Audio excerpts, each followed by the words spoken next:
retour sur le plateau du live de TV Finance. C'est l'heure du chrono-CAC avec notre expert Rodolphe Vial, analyste stratégiste du site de courtage ABC Bourse. Rodolphe Vial, bonjour.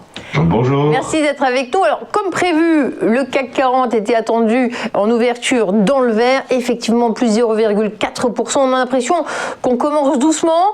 Pourtant, il pourrait se passer des choses cette semaine, n'est-ce pas ? Effectivement, Fabienne, on devrait connaître une journée assez calme aujourd'hui avant une intensification et on connaîtra sans doute une semaine très dense. Aujourd'hui, on n'a pas grand-chose à se mettre sous la dent, à vrai dire. Alors, à 10h quand même, on va suivre de près l'indice IFO allemand, qui est un indice du climat des affaires et qui fait toujours son petit effet en Europe. Mais ça va être, ça va être vraiment pour se préparer à ce qui vient. Alors, sur l'aspect micro, tout d'abord, alors après les bancaires la semaine dernière, on a vraiment une accélération avec les plus gros poids lourds de la côte américaine, notamment Tesla, Apple, Microsoft. Donc là, ça va vraiment nous donner l'ambiance sur des groupes qui ont des capitalisations de plusieurs milliers de milliards. En Europe, on ne sera pas en reste aussi avec des valeurs de premier plan. On a SAP, Ericsson et Philips qui vont publier. Donc ça va être vraiment pour la partie micro, les entreprises. Et sur la partie macro, on a un agenda aussi qui va s'accélérer et qui va être relativement costaud. On a la première réunion de la Fed de l'ère Biden qui arrive mercredi et qui arrive dans un contexte où Joe Biden a promis un plan d'aide de 1900 milliards. Donc des espoirs d'intensification des mesures de la Fed peut-être mercredi.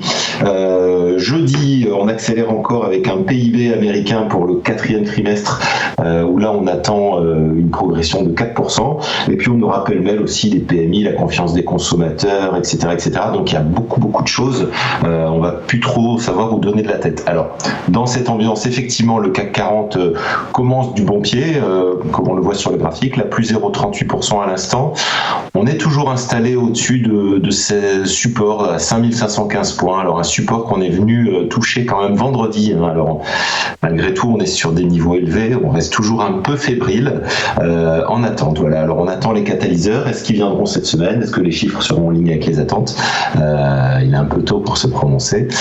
Mais en tout cas, voilà l'ambiance et voilà un petit peu le niveau, on va dire pivot à 5515, c'est ça qu'on va vraiment surveiller, puisque si on passe en dessous, attention danger, on voit on a vraiment le prochain support à 5200, donc ça pourrait déclencher des prises de bénéfices si les éléments sont pas en ligne avec les attentes des investisseurs.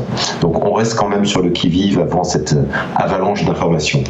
Merci infiniment, Rodolphe. On commence doucement la semaine en douceur avec vous. C'est vrai que cette semaine va être également rythmée par les publications de résultats. Nous étions avec Rodolphe Vial et puis on va passer à la séquence Market Movers avec eToro. Une petite pause juste avant cela. Merci.